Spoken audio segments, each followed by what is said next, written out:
Hello ஃப்ரெண்ட்ஸ், welcome to Suja Samayal. இன்றைக்கி நாம் இப்பி மேஜிக் மசாலா நூடுல்ஸை எப்படி செய்கிறதுன்னு பார்க்கலாம்.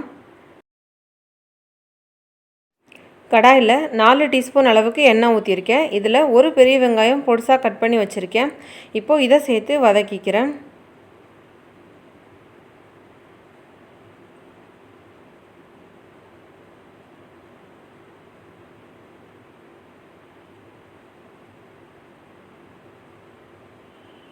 அடுத்ததாக 2 பச்சை மிளகாய் பொடிசாக கட் பண்ணி வச்சுருக்கேன். இப்போ இதையும் சேர்த்து வதக்கிக்கிறேன்.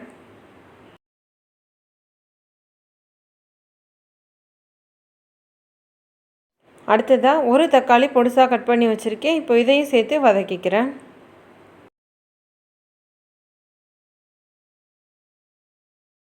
தக்காளி நல்லா வதங்கிருச்சு. அடுத்ததாக நான் ஒரு 2 டீஸ்பூன் அளவுக்கு சிக்கன் குழம்பு மசாலா பவுடர் சேர்த்துருக்கேன். நீங்கள் எந்த பிராண்டாக இருந்தாலும் யூஸ் பண்ணிக்கோங்க. நான் ஆச்சி சிக்கன் குழம்பு மசாலா பவுடர் சேர்த்துருக்கேன்.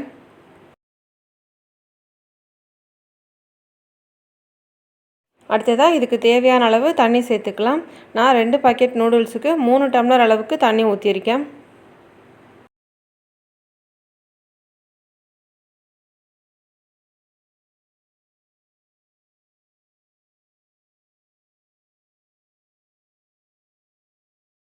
தண்ணி சேர்த்ததுக்கு அப்புறமா ஒரு 1/4 டீஸ்பூன் அளவுக்கு உப்பு சேர்த்துக்கலாம். அடுத்ததாக இந்த நூடுல்ஸை சேர்த்துக்கிறேன்.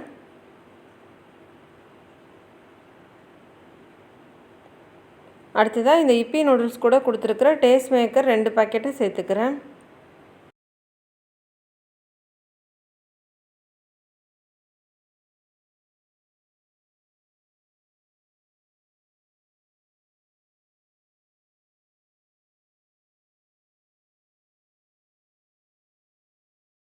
கொதிக்க ஆரம்பித்ததுக்கப்புறமா லோ ஃப்ளேமில் வச்சு ஒரு 7 நிமிஷம் அப்படியே வச்சுருங்க.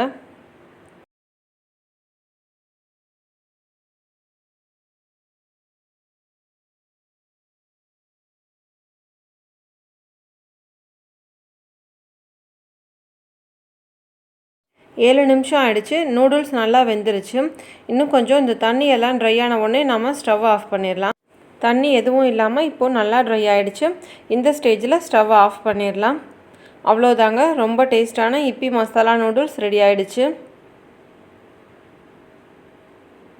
இதை நீங்களும் செஞ்சு பார்த்துட்டு உங்கள் கமெண்ட் சொல்லுங்கள். இந்த வீடியோ உங்களுக்கு பிடிச்சிருந்தா மறக்காமல் எங்கள் சேனலை சப்ஸ்கிரைப் பண்ணுங்கள். தேங்க்யூ.